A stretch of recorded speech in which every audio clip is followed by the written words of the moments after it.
Happy day! Happy day, friends, and welcome to Family Stories and Conversation.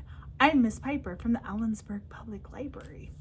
I'm happy to have you. Today's book is Hello, Lighthouse by Sophie Blackall. Last week I read a Caldecott Medal winner. Here is another.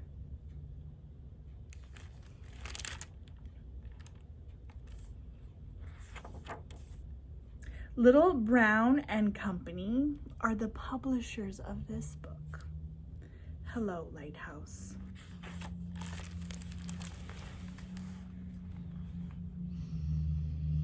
On the highest rock of a tiny island at the edge of the world stands a lighthouse.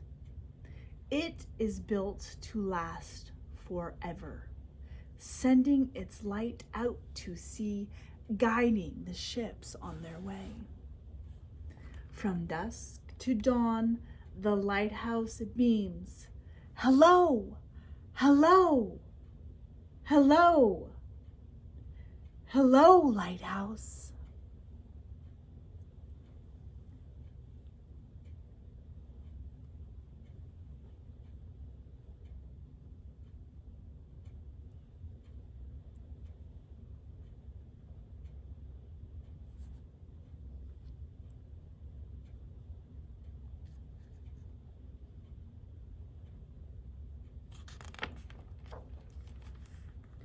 The new keeper arrives to replace the old, to carry on tending the light. He polishes the lens and refills the oil and trims the burned end of the wick. Throughout the night, he winds the clockwork that keeps the lamp in motion. During the day, he gives the round rooms a fresh coat of sea green paint. He writes in the logbook and threads his needle and listens to the gathering wind.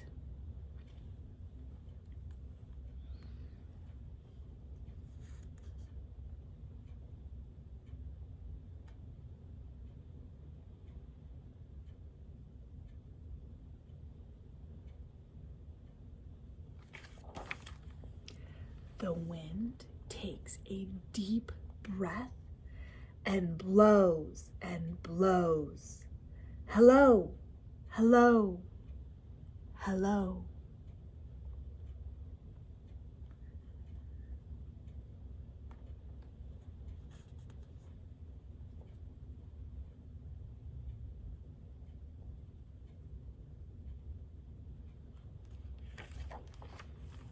The keeper boils water and drinks his tea. As he fishes for cod from the window, he sets the table and hums a tune and wishes for someone to talk to. Every few days he writes her a letter and throws it into the waves. He tends the light and writes in the logbook and waits for her reply.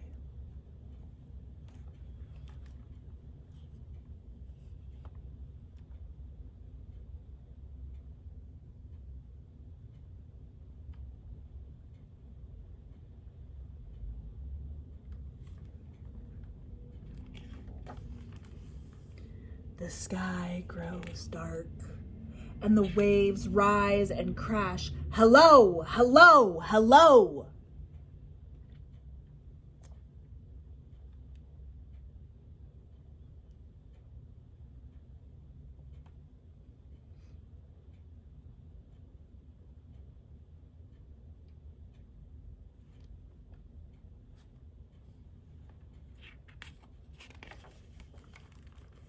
The keeper looks through his telescope.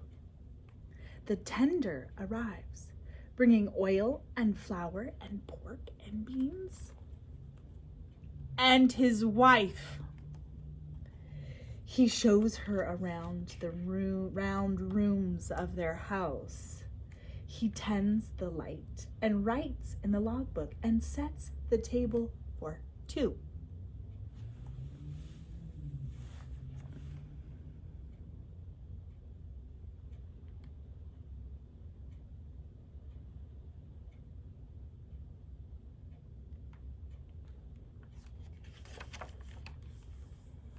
The fog makes everything disappear. A bell must be rung to warn the ships. Clang, clang, clang.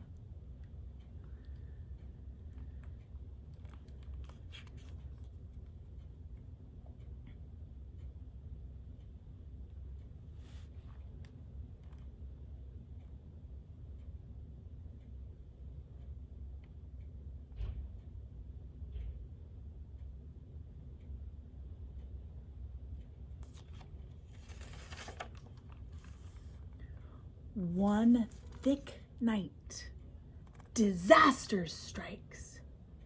A boat is wrecked on the rocks. Not a moment to lose.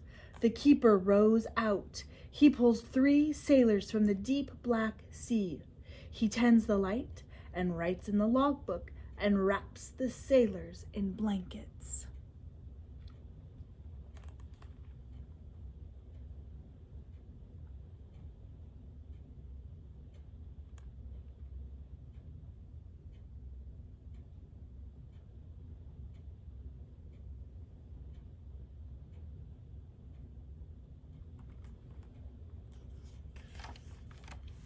The sea turns into a carpet of ice.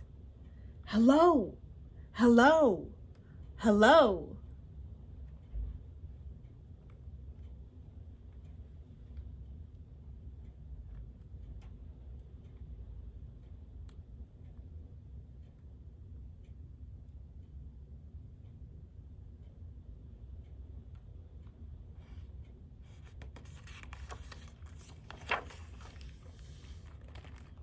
One dawn, the keeper begins to sneeze. By dusk, he is terribly ill.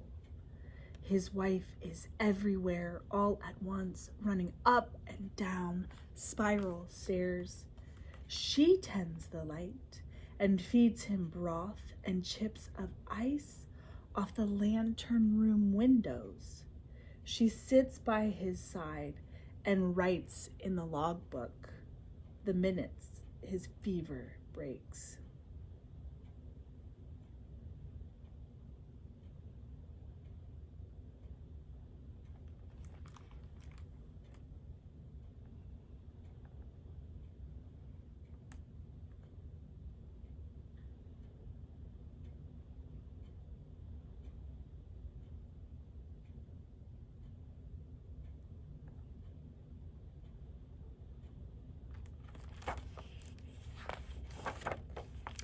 The icebergs pass by on their journey south.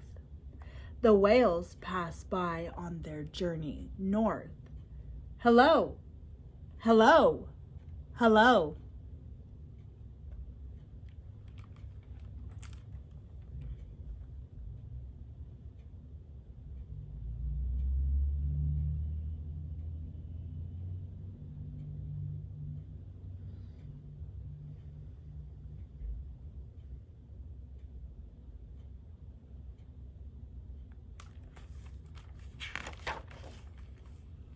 Inside the lighthouse, the woman walks around and around the room. Her husband boils water and helps her breathe in and out. He tends the light and writes in the logbook.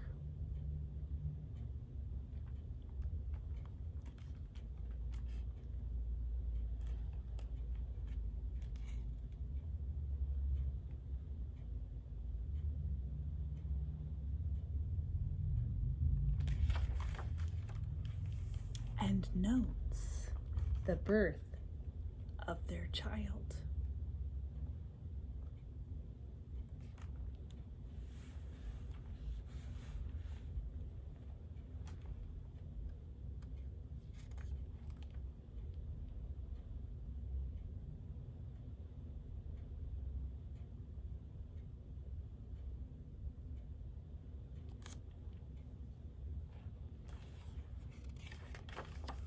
The sky erupts in swirls of green.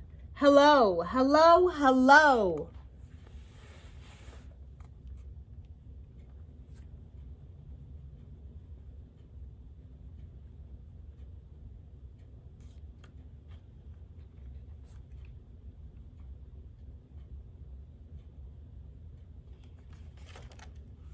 The tender arrives, bringing oil and flour and pork and beans and the mail, along with fresh books and news from the land. There's an unexpected letter with the Coast Guard's seal. The keeper winds the clockwork and polishes the lens, just as he's always done. He tends the light and writes in the logbook, but knows that it's not for long.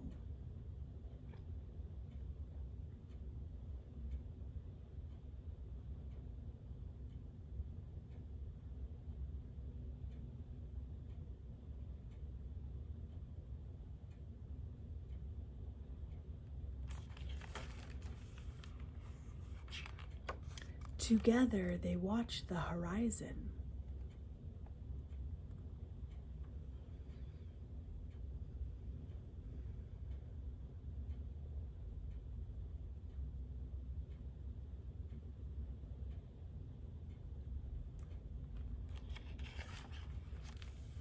The Coast Guard arrives with a brand new light and installs the machine to run it. No lamp to fill, no wick to trim. The keeper's work is done. He climbs to the top of the spiral stairs and closes the logbook for good. They pack their belongings into the boat and wave farewell to the gulls.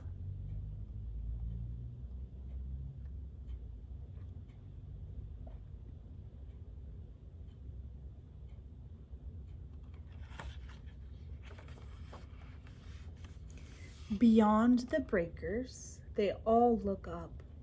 Goodbye, Lighthouse. Goodbye. Goodbye. Goodbye.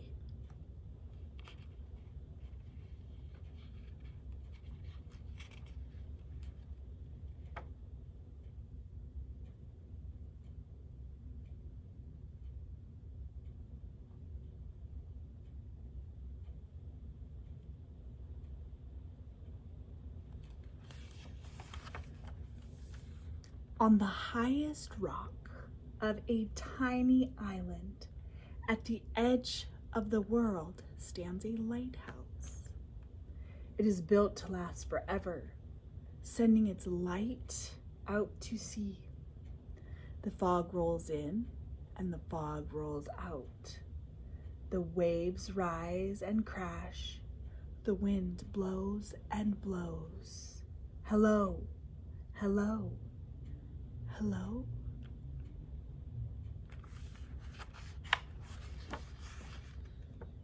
Over the waves across the bay, a light on the land beams back. Hello, hello, hello, hello, Lighthouse.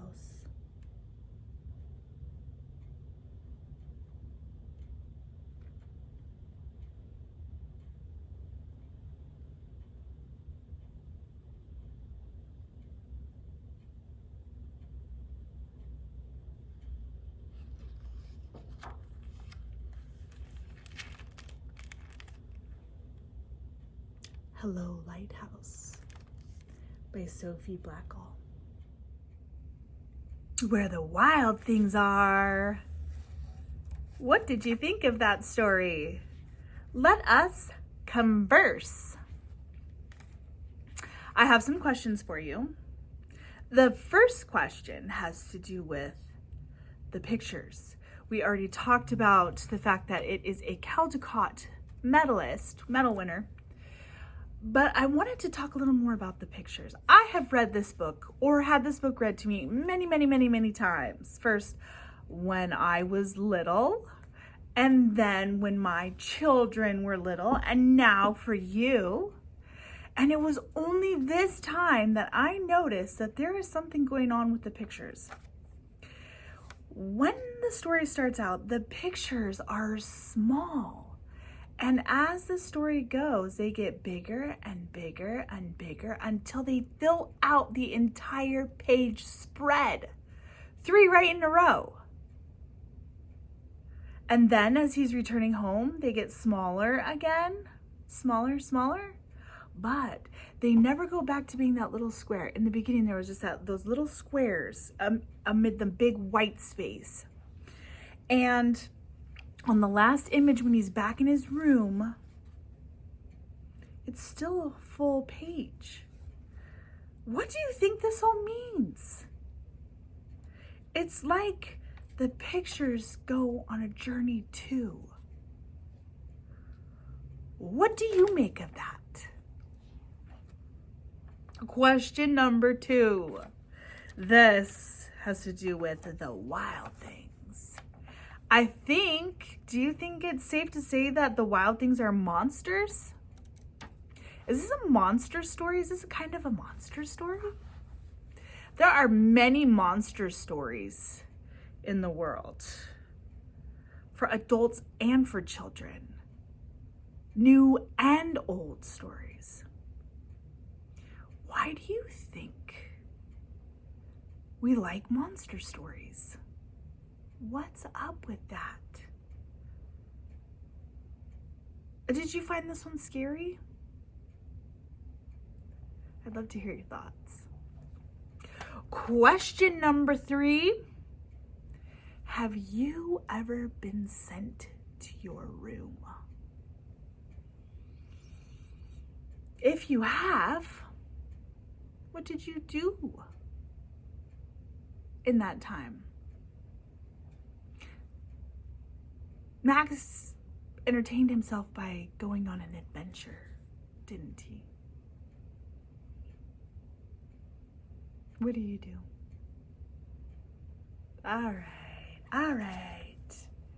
Have a wild day and a wild week, and I hopefully will get to see you here again.